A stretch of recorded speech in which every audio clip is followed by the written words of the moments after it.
O Kybalion, estudo da filosofia hermética do Antigo Egito e da Grécia. Escrito por 3 iniciados.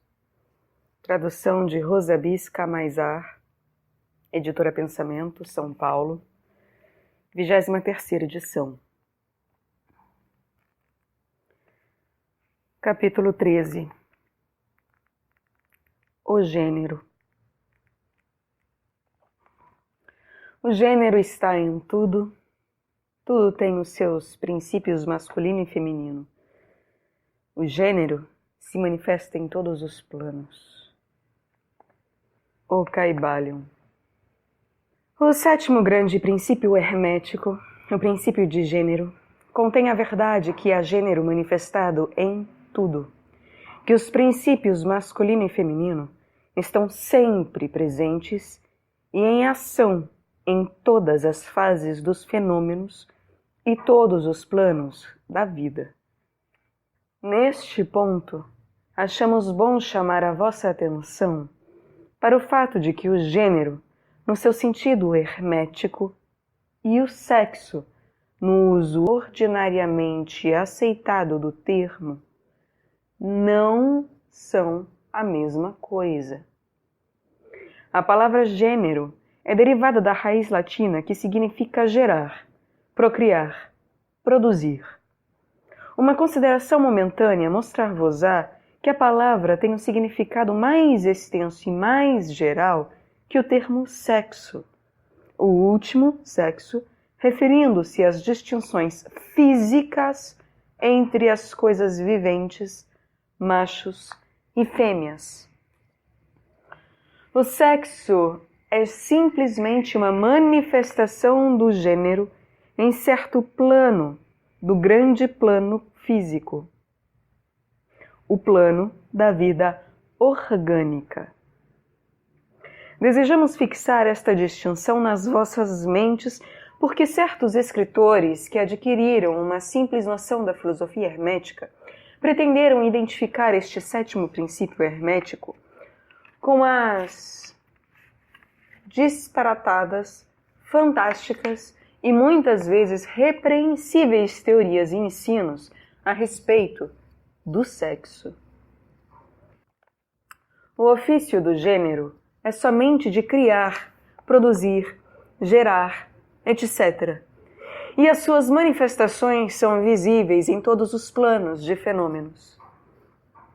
É um tanto difícil dar provas disto nas linhas científicas, pela razão que a ciência ainda não reconheceu este princípio como de aplicação universal.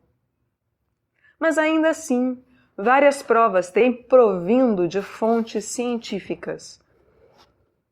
Em primeiro lugar, encontramos uma distinta manifestação do princípio de gênero entre os corpúsculos, íons ou elétrons, que constituem a base da matéria como a ciência conhece por último, e que, formando combinações, formam o átomo, que até há pouco tempo era considerado como final e indivisível. A última palavra da ciência é que o átomo é composto de uma multidão de corpúsculos, elétrons ou íons, sendo aplicados vários nomes por autoridades diferentes, que giram uns ao redor dos outros e vibram num elevado grau de intensidade.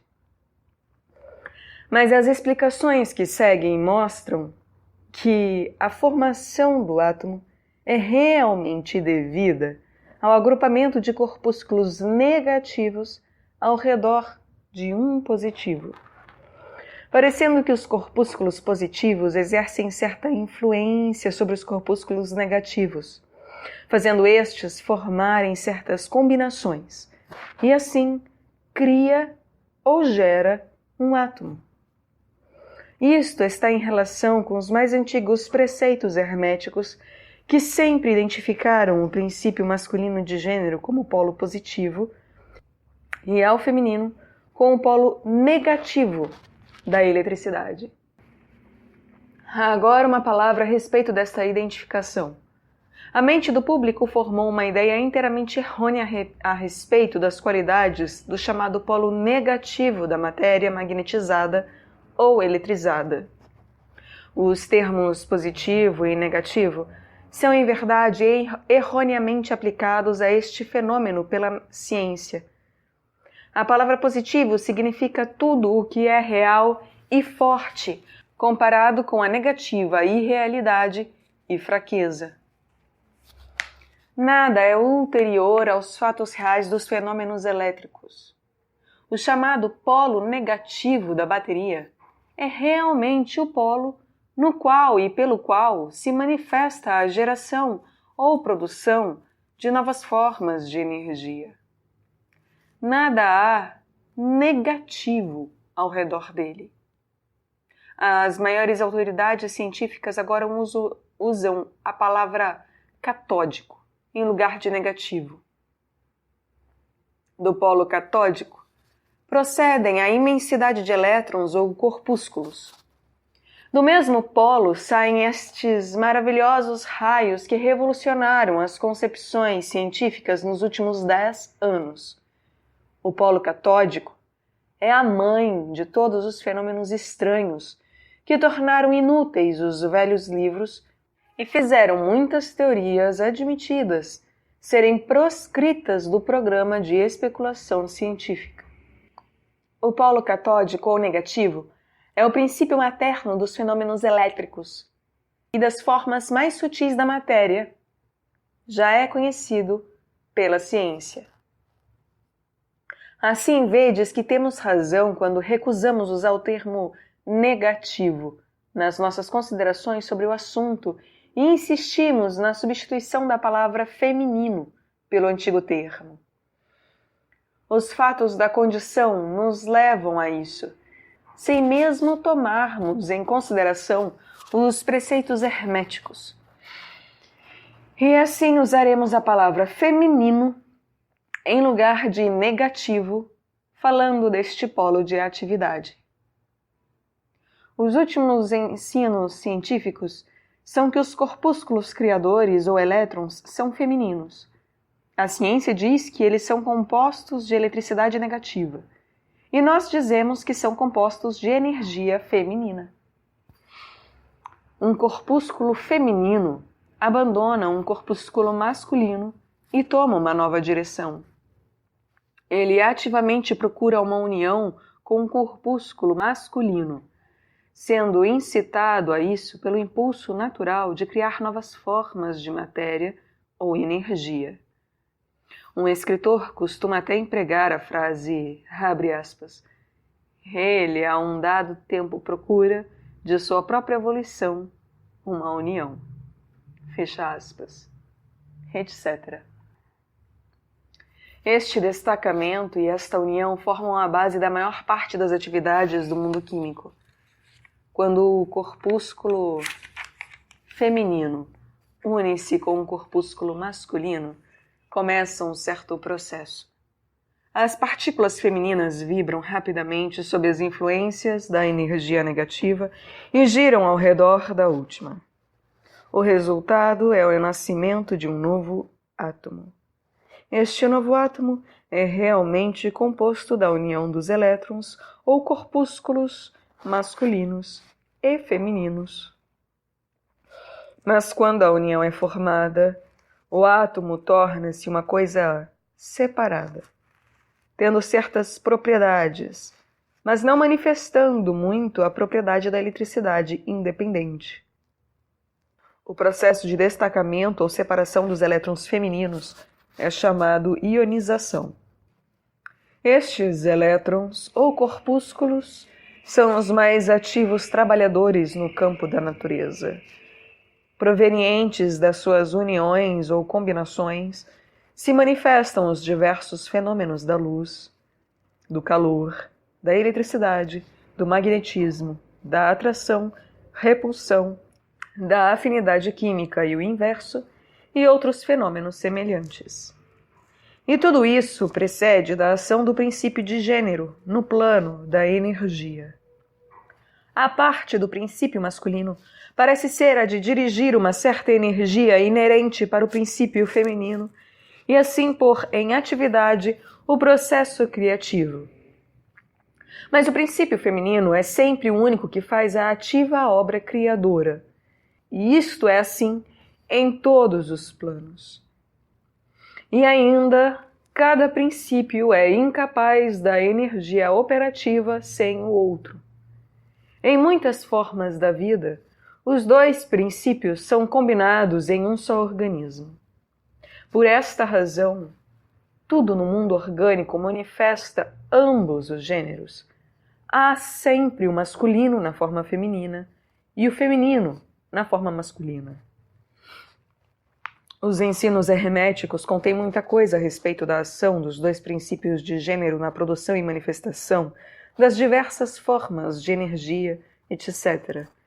Mas não julgamos conveniente entrar em detalhes a respeito do mesmo neste ponto, porque não podemos sustentá-los com provas científicas, pela razão que a ciência ainda não progrediu o necessário para isso. Mas o exemplo que vos demos dos fenômenos dos elétrons ou corpúsculos vos mostram que a ciência está no caminho reto e poderia também dar-vos uma ideia geral dos princípios ocultos. Diversos dos principais investigadores científicos declararam a sua opinião que na formação dos cristais foi descoberta alguma coisa que corresponde à atividade sexual, que é uma outra bagatela mostrando a direção em que sopram os ventos científicos. Em cada ano traz outros fatos para corroborar a exatidão do princípio hermético de gênero.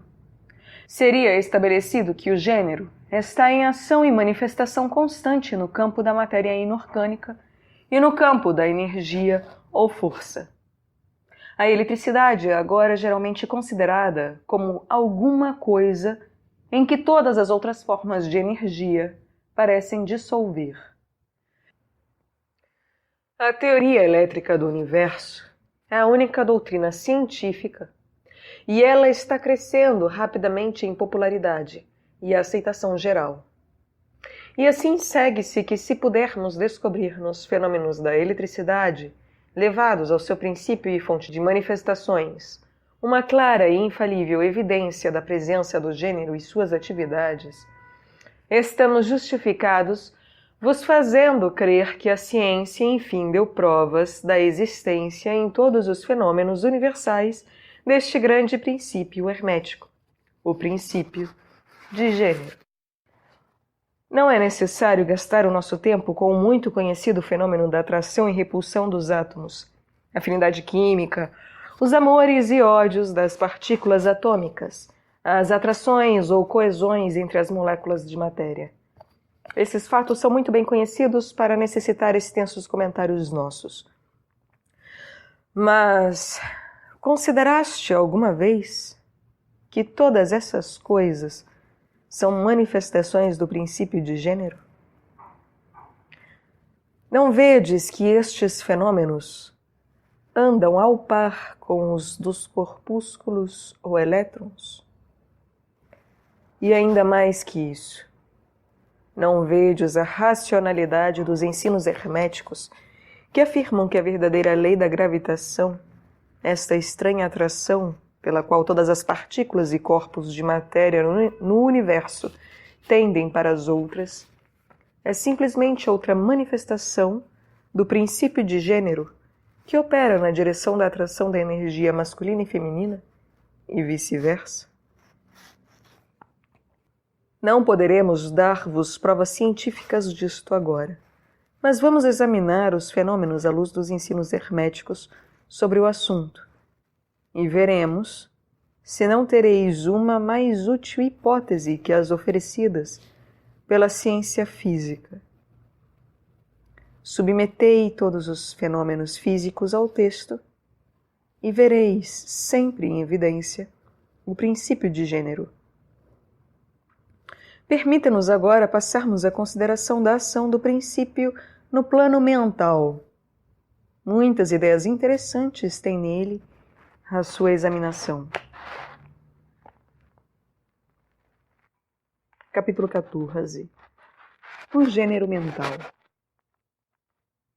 Os estudantes de psicologia que seguiram o modo moderno de pensar a respeito dos fenômenos mentais ficaram surpreendidos pela persistência da dupla ideia mental que se tem manifestado tão fortemente durante os 10 anos passados do último meio século e que deu origem a um grande número de teorias plausíveis a respeito da natureza e constituição destas duas mentes.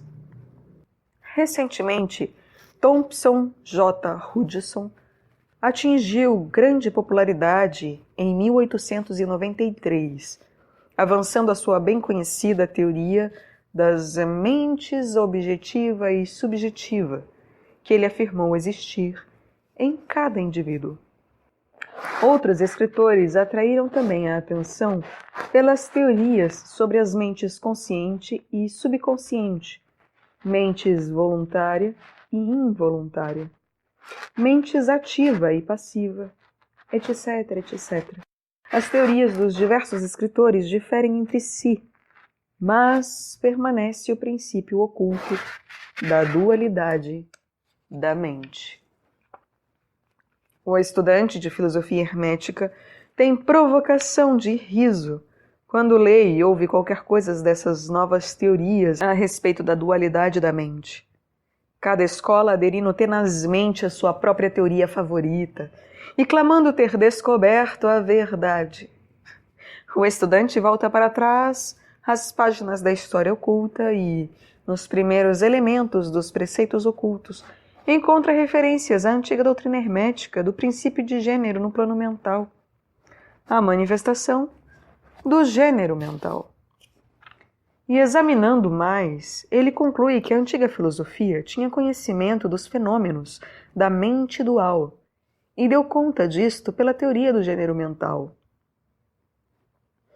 Esta ideia do gênero mental pode ser explicada em poucas palavras aos estudantes que estão familiarizados com as modernas teorias há pouco aludidos.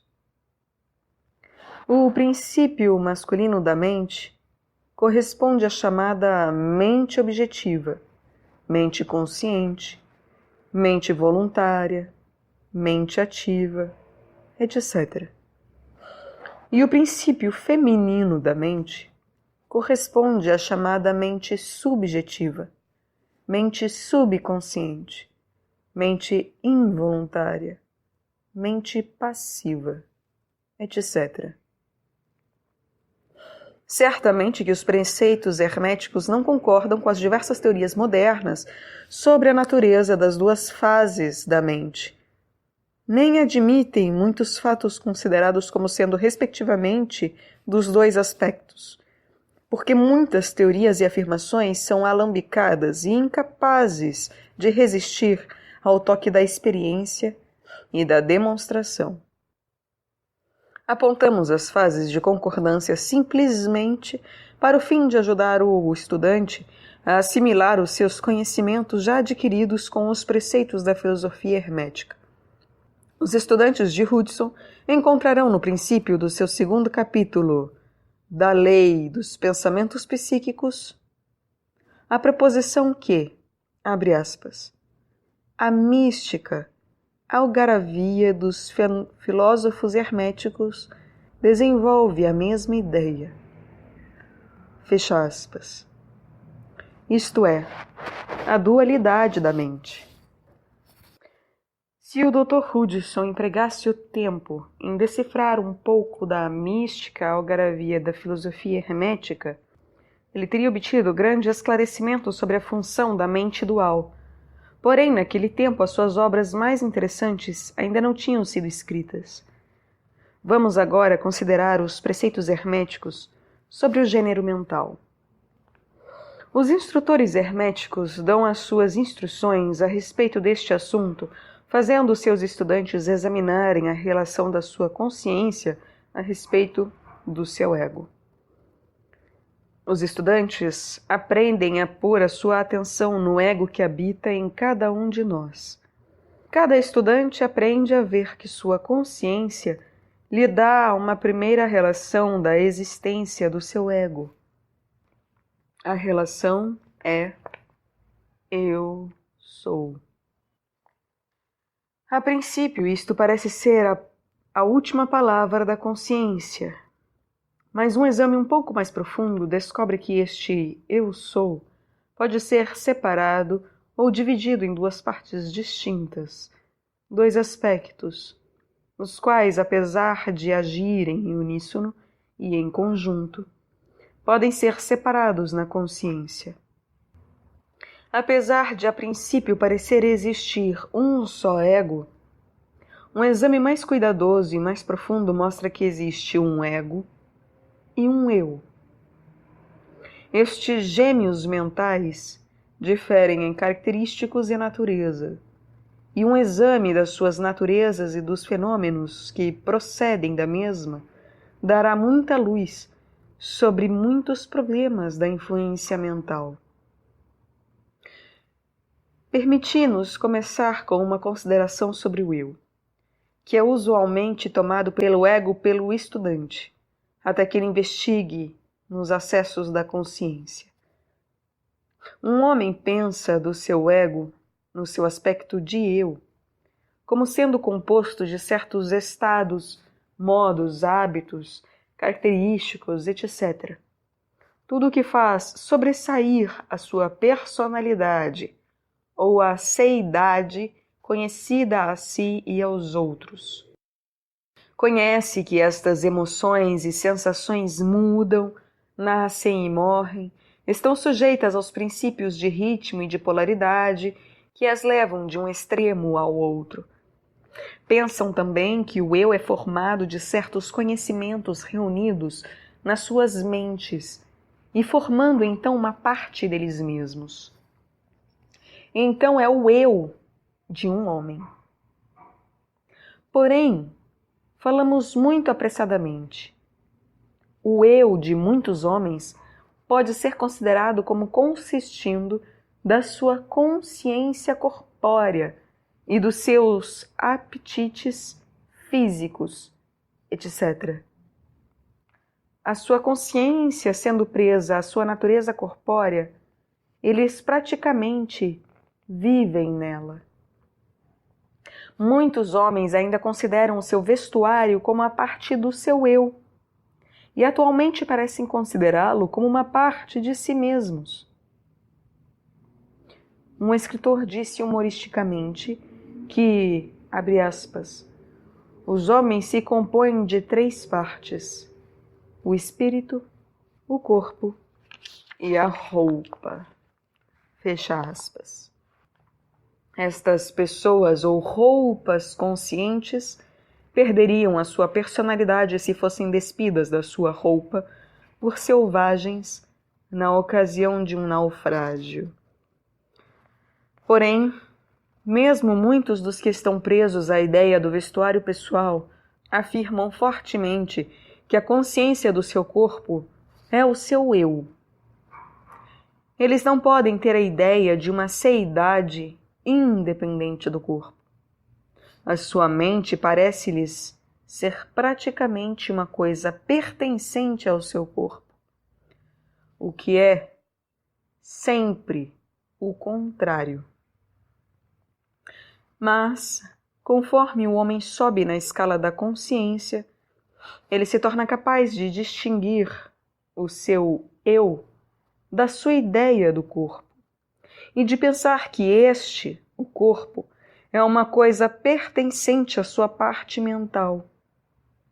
Mas só então poderá identificar inteiramente o eu com os estados mentais, as emoções, etc., que ele sente existir dentro de si. É capaz de considerar estes estados internos como idênticos a ele mesmo, em vez deles serem simplesmente coisas produzidas por uma parte da sua mentalidade e existindo dentro dele, sendo suas, estando nele, mas não sendo ele mesmo. Compreende que pode mudar estes estados mentais de emoções por um esforço da vontade e que pode, do mesmo modo, produzir uma emoção ou um estado de uma natureza exatamente oposta. E, contudo, existe o mesmo eu. e assim até que seja capaz de pôr de parte estes vários estados mentais, as emoções, os hábitos, as qualidades, os característicos e outras faculdades mentais, é capaz de pô-las no não-eu, coleção de curiosidades e embaraços, como uma posse de valor. Isso requer muita concentração mental e poderes de análise mental da parte do estudante. Porém, mesmo assim, a tarefa é possível para os estudantes avançados e mesmo os não muito adiantados podem ver na imaginação como pode ser realizado o processo. Depois que o processo de pôr de parte foi executado, o estudante pôr-se-á em posse consciente de uma seidade que pode ser considerado nos seus dois aspectos do eu e ego. O eu será considerado como sendo uma coisa mental, em que os pensamentos, as ideias, as emoções, as sensações e outras condições mentais são produzidas. Pode ser considerado como uma matriz mental, como disseram os antigos, capaz de fazer a geração mental. Manifesta-se a consciência como um ego feminino com poderes latentes de criação e geração das progênies mentais de todas as espécies e reinos. Sente-se que as suas forças de energia criativa são enormes. Contudo, parece ser consciente que ele recebe muitas formas de energias do seu ego companheiro ou de outro ego, quando é capaz de dar existência às criações mentais. Esta consciência traz consigo a realização de uma enorme capacidade para a operação mental e a habilidade criativa. Porém, o estudante descobre logo que isto não é tudo o que percebe dentro da sua consciência interior.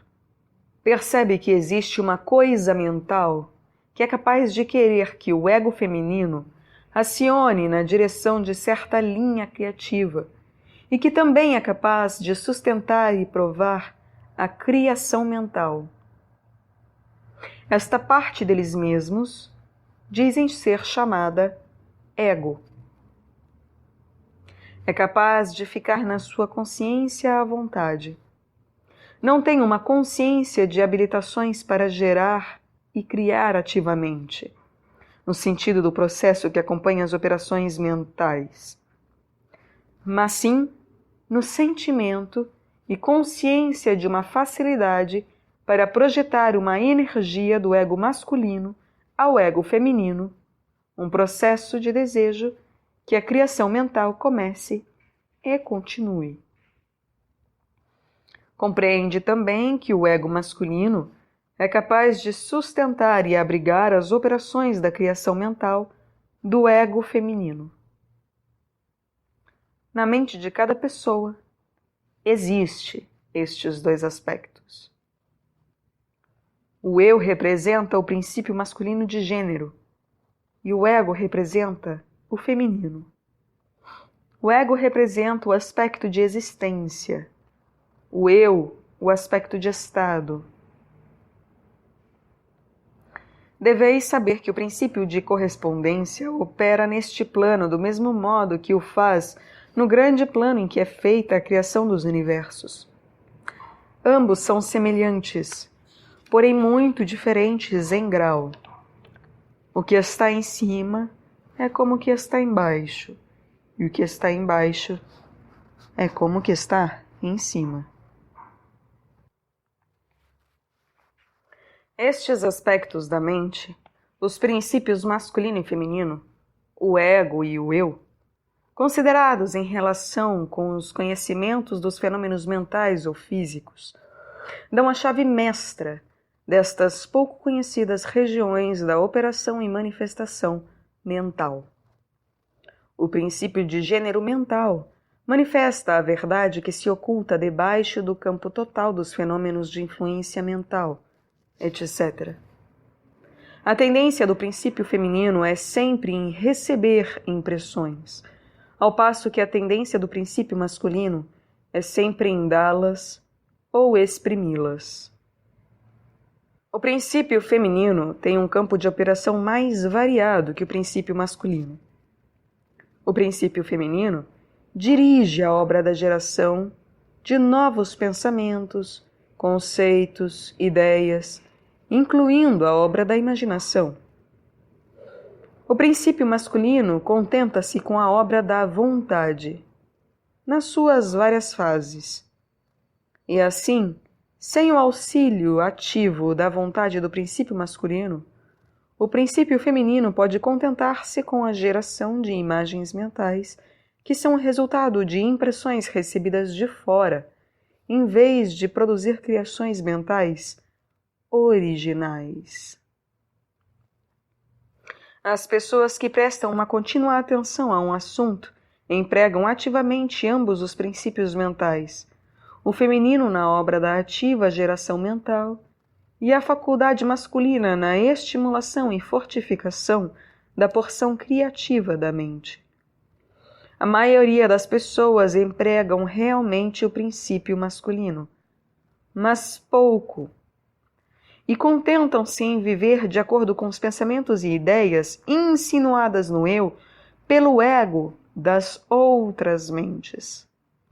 Porém, o nosso propósito não é demorarmos-nos na consideração desta fase do assunto, que pode ser estudada em um bom livro de psicologia, com a chave que nós vos demos sobre o gênero mental. O estudante dos fenômenos psíquicos está ciente dos admiráveis fenômenos classificados sob o título de telepatia, transmissão de pensamento, influência mental, sugestão, hipnotismo, etc. Muitos procuraram para uma explicação destas várias fases de fenômenos as teorias dos diversos instrutores da mente dupla. Em certa medida estão certos porque há claramente uma manifestação de duas fases distintas da atividade mental. Porém, se esses estudantes considerarem estas mentes duplas à luz dos preceitos herméticos a respeito das vibrações e do gênero mental, compreenderão que têm em mão a chave com que tanto esforço procuravam. Nos fenômenos da telepatia, vê-se como a energia vibratória do princípio masculino é projetada para o princípio feminino de outra pessoa, e este toma o pensamento semente e o desenvolve até a madureza. Pela mesma forma operam a sugestão e o hipnotismo. O princípio masculino da pessoa dando as sugestões dirige uma exaltação da energia vibratória ou força-vontade para o princípio feminino da outra pessoa, e esta última, aceitando-a, recebe-a em si mesma e age e pensa de conformidade com ela. Uma ideia assim recolhida na mente de uma pessoa cresce e se desenvolve, e com o tempo é considerada como a melhor produção mental do indivíduo. Porquanto, em realidade, é como o ovo do cuco colocado no ninho do pardal, quando este destrói a produção direta e se põe no ninho.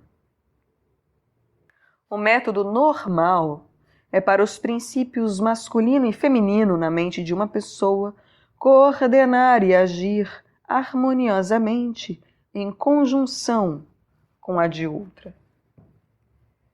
Mas, infelizmente, o princípio masculino nas pessoas médias é muito lento em agir.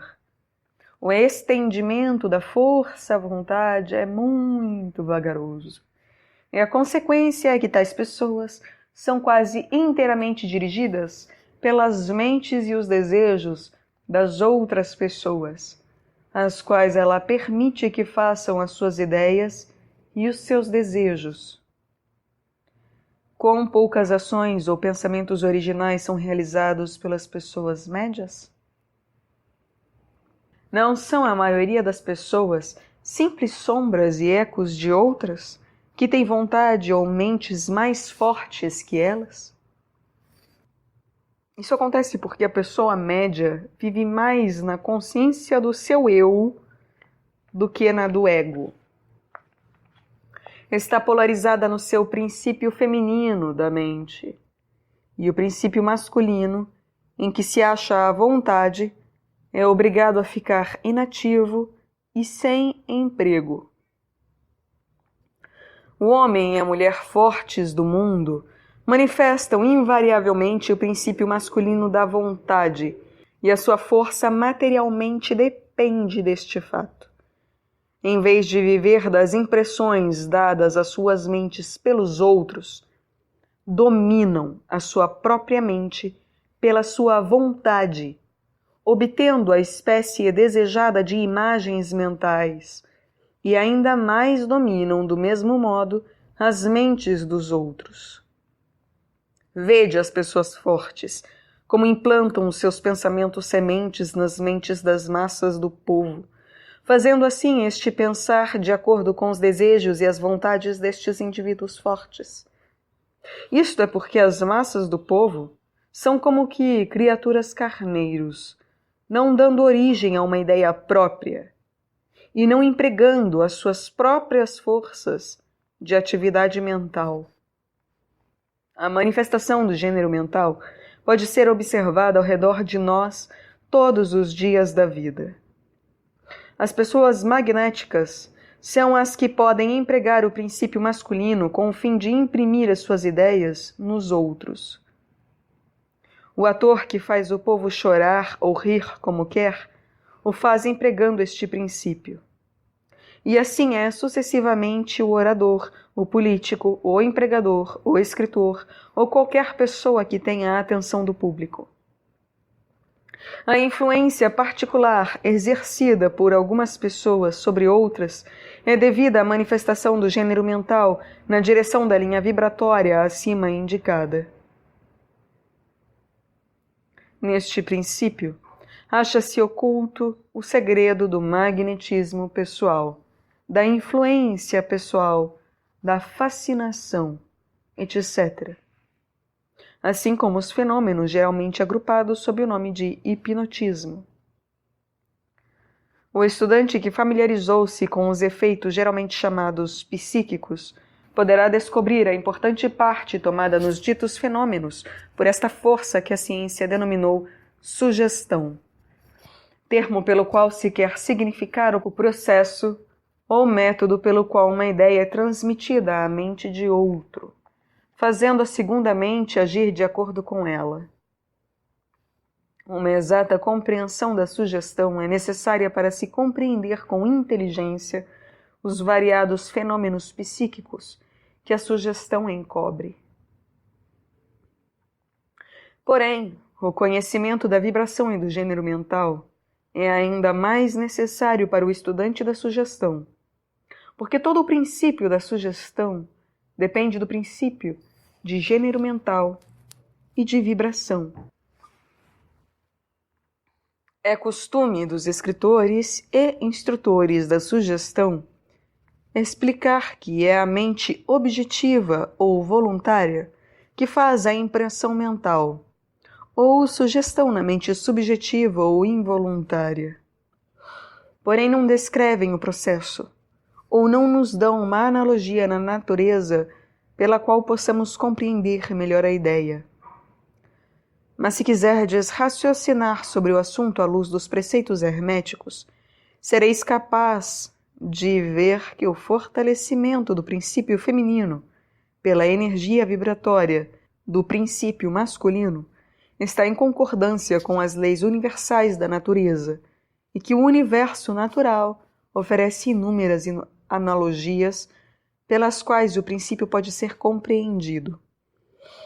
Com efeito, os preceitos herméticos mostram que a verdadeira criação do universo segue a mesma lei, e que em todas as manifestações criativas, nos planos espiritual, mental e psíquico, está sempre em operação o princípio de gênero, manifestação dos princípios masculino e feminino. Abre aspas. O que está em cima é como o que está embaixo, e o que está embaixo é como o que está em cima. Fecha aspas. E mais ainda, quando se compreende o princípio de gênero mental, os variados fenômenos de psicologia tornam-se imediatamente adaptáveis a uma classificação e estudo inteligente, em vez de serem muito obscuros. O princípio se realiza na prática, porque é baseado nas imutáveis leis universais da vida. Não entraremos em extensa discussão ou descrição dos variados fenômenos da influência mental ou atividade psíquica. Existem muitos livros bons, escritos e publicados sobre este assunto nos últimos anos. Os principais fatos dados nestes vários livros são corretos, apesar dos escritores intentarem explicar os fenômenos por diversas teorias que lhes são favoritas. O estudante pode instruir a si próprio nestas matérias e, empregando a teoria do gênero mental, será capaz de pôr em ordem no caos das teorias e doutrinas contrárias, e poderá tornar-se mestre no assunto se for inclinado a ele. O fim desta obra não é dar uma extensa relação dos fenômenos psíquicos, mas sim dar ao estudante uma chave mestra com a qual possa abrir as diversas portas que conduzem às partes do templo do conhecimento que ele quiser explorar. Julgamos que nesta consideração dos preceitos do Kybalion encontrar-se-á uma explicação que servirá para esclarecer muitas dificuldades embaraçosas. Ela será uma chave que abrirá muitas portas. Qualquer que seja o costume de fazer detalhes a respeito das muitas formas de fenômenos psíquicos e da ciência mental, colocamos providencialmente na mão do estudante as ideias pelas quais ele pode instruir-se muito a respeito de cada fase do assunto que o interessar. Com o auxílio do Kybalion, pode-se fazer uma livraria oculta, a velha luz do Egito, iluminando as páginas e os assuntos obscuros. Este é o fim deste livro. Não queremos expor uma nova filosofia, mas sim fornecer o bosquejo de um grande preceito do mundo antigo, que poderá esclarecer as doutrinas de outros, que servirá de grande reconciliador das diferentes teorias e doutrinas opostas. Capítulo 15. Axiomas herméticos. Abre aspas. A posse do conhecimento, sem ser acompanhada de uma manifestação ou expressão em ação, é como um amontanhamento de metais preciosos, uma coisa vã e tola. O conhecimento é, como a riqueza, destinado ao uso. A lei do uso é universal.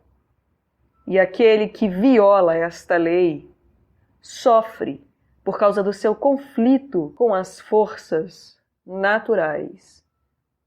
Fecha aspas. O Kybalion. Os preceitos herméticos, conquanto sempre tenham sido bem guardados na mente dos seus afortunados possuidores, pelas razões que já dissemos, nunca foram destinados a ser simplesmente acumulados ou ocultados. A lei do uso está contida nos preceitos, como podeis ver pela referência à citação acima do Kybalion, que a estabelece energicamente. O conhecimento sem o uso e a expressão é uma coisa vã, que não traz bem algum ao seu possuidor ou à sua raça. Guardai-vos da avareza mental, e expressai em ação aquilo que aprendestes. Estudai os axiomas e aforismos, mas praticai-os também.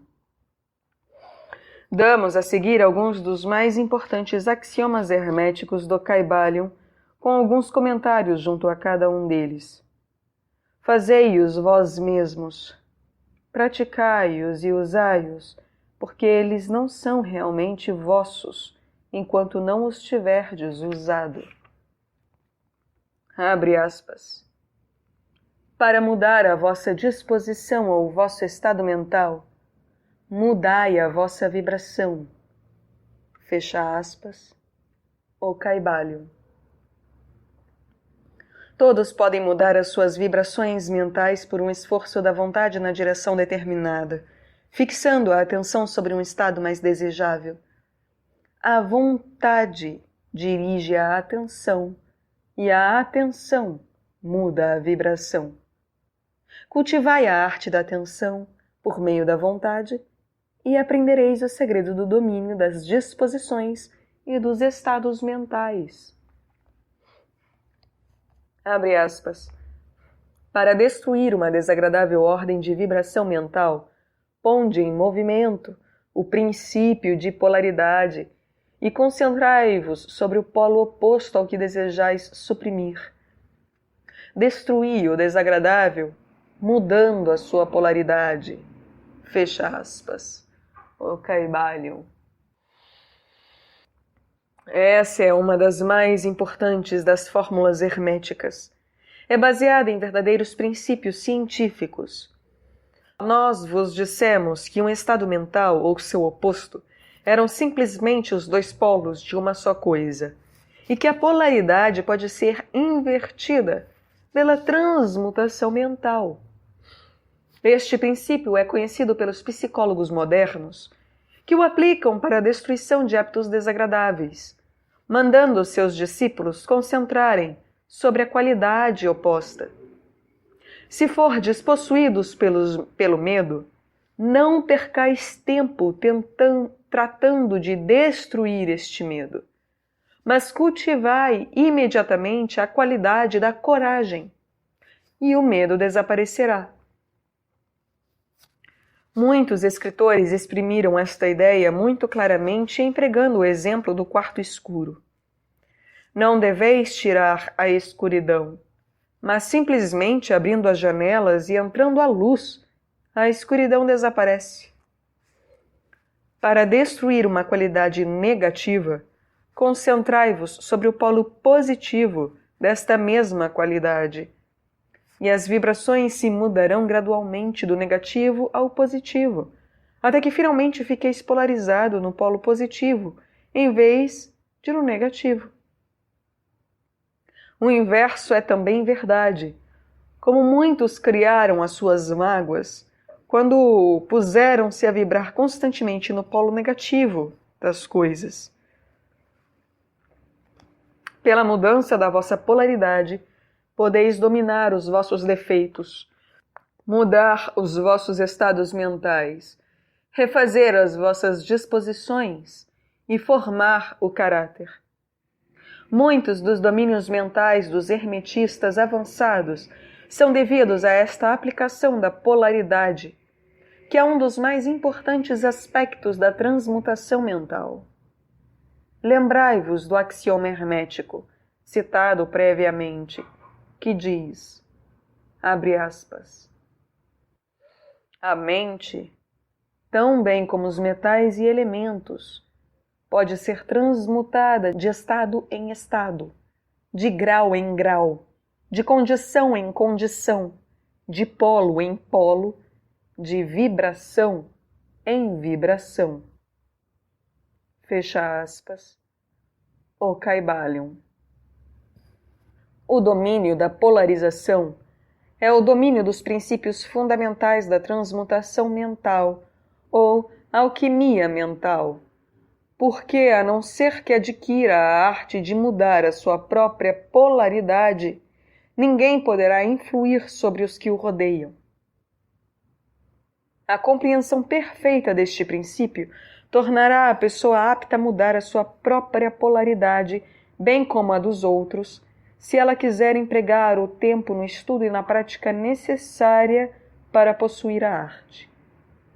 O princípio é verdadeiro, mas os resultados obtidos dependem da paciência e da prática persistente do estudante. Abre aspas. o ritmo pode ser neutralizado pela aplicação da arte da polarização. Fecha aspas. O Kybalion. Como explicamos nos capítulos antecedentes, os hermetistas ensinam que o princípio de ritmo se manifesta no plano mental, tanto como no plano físico, e que a contínua sucessão de disposições, sensações, emoções e outros estados mentais é devida ao movimento à direita e à esquerda, por assim dizer, do pêndulo mental que nos leva de um extremo de sensação a outro extremo. Os hermetistas ensinam também que a lei de neutralização habilita a pessoa a dominar, em grande parte, a ação do ritmo no conhecimento interior ou consciência. Como explicamos, há um plano superior de consciência, do mesmo modo que um plano inferior ordinário. E o mestre, elevando-se mentalmente ao plano superior, faz um movimento do chamado pêndulo mental manifestar-se no plano inferior, e ele, estando no plano superior, escapa conscientemente do movimento inferior. Isso efetua-se pela polarização da seidade superior, e depois transportando as vibrações mentais do ego acima das do plano ordinário de consciência. Isto é semelhante ao elevamento acima de uma coisa, deixando-a passar por baixo de vós. O hermetista avançado polariza-se no polo positivo do seu ente, o polo eu sou, ao contrário do polo da personalidade, e pela recusa e negação da ação do ritmo, eleva o seu próprio plano de consciência e permanentemente firme na manifestação do seu ente, deixa o pêndulo mover-se no plano inferior sem mudar a sua polaridade. Isto é realizado por todas as pessoas que atingiram todos os graus do domínio próprio, quer compreendam a lei, quer não. Tais pessoas simplesmente recusam deixar-se mover pelo pêndulo das condições ou emoções, e afirmando constantemente a sua superioridade, permanecem polarizadas no polo positivo. O mestre, por conseguinte, atinge um grau muito grande de progresso, porque compreende a lei que está dominando por uma lei superior, e pelo emprego da sua vontade alcança um equilíbrio e estabilidade mental quase impossível de ser acreditado pelos que se deixam mover à direita e à esquerda pelo pêndulo mental das condições e emoções. Contudo, lembrai-vos sempre que não podeis destruir realmente o princípio de ritmo, porque ele é indestrutível. Podeis simplesmente vencer uma lei contrabalanceando-a com a outra e assim manter-vos em equilíbrio. As leis do balanço e contrabalanço estão em ação tanto nos planos mentais como nos físicos, e a compreensão destas leis habilita o homem a parecer destruir as leis, quando simplesmente exerce um contrabalanço. Abre aspas. Nada escapa do princípio de causa e efeito, mas existem vários planos de causalidade e pode-se empregar as leis do plano superior para vencer as leis do inferior. Fecha aspas. O Kybalion. Pela compreensão das práticas da polarização, os hermetistas elevam-se a um plano superior de causalidade e assim contrabalançam as leis dos planos inferiores de causalidade, tornando-se aptos a dominar as suas condições e emoções e a neutralizar o ritmo, como já explicamos. Eles podem escapar de uma grande parte das operações de causa e efeito do plano ordinário, As massas populares são impulsionadas, obedientes aos seus guias, às vontades e desejos dos outros mais fortes que elas, aos efeitos das tendências hereditárias, às sugestões dos que as rodeiam e a outras coisas exteriores que tendem a movê-las no tabuleiro de xadrez da vida como simples peões. Elevando-se sobre estas causas influentes, os hermetistas avançados alcançam um plano elevado de ação mental e, dominando as suas condições, seus impulsos e sensações, criam para si novos caracteres, qualidades e poderes, pelos quais dominam os que ordinariamente o rodeiam, e assim tornam-se praticamente jogadores, em vez de simples peões. Tais pessoas ajudam inteligentemente a jogar a partida da vida sem serem movidas no seu caminho e caminhando com mais força e vontade. Empregam o princípio de causa e efeito sem serem empregados por este. Sem dúvida que ainda as mais elevadas estão sujeitas ao princípio, como ele se manifesta nos planos superiores. Mas nos planos inferiores da atividade, são senhores, em vez de escravos. Diz o Caibalion, abre aspas, os sábios servem no plano superior, mas governam no inferior. Obedecem às leis que vêm de cima deles, mas no seu próprio plano e nos inferiores a eles, governam e dão ordens. E assim fazendo, formam uma parte do princípio sem se oporem a este. O sábio concorda com a lei, e compreendendo o seu movimento, ele o opera em vez de ser cego escravo.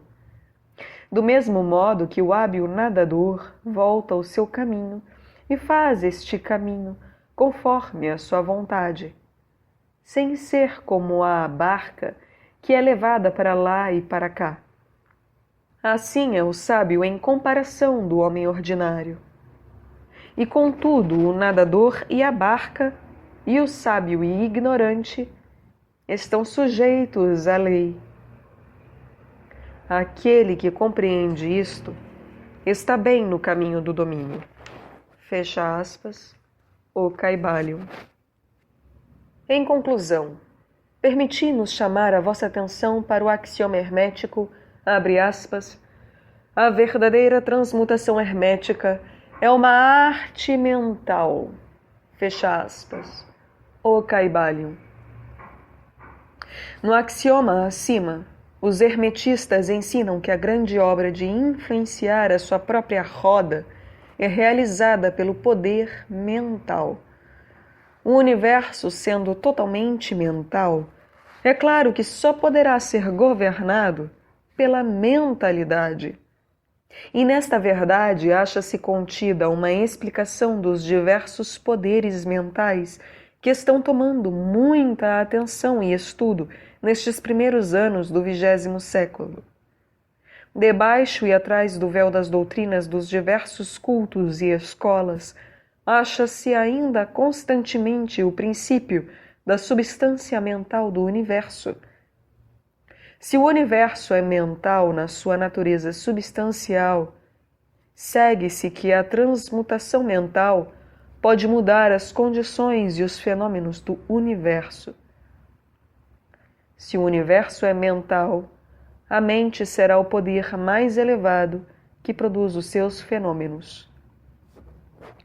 Se se compreender isto, tudo o que é chamado milagres e prodígios será considerado pelo que realmente é. Abre aspas. O todo é mente. O universo é mental. Fecha aspas. O Caibalion.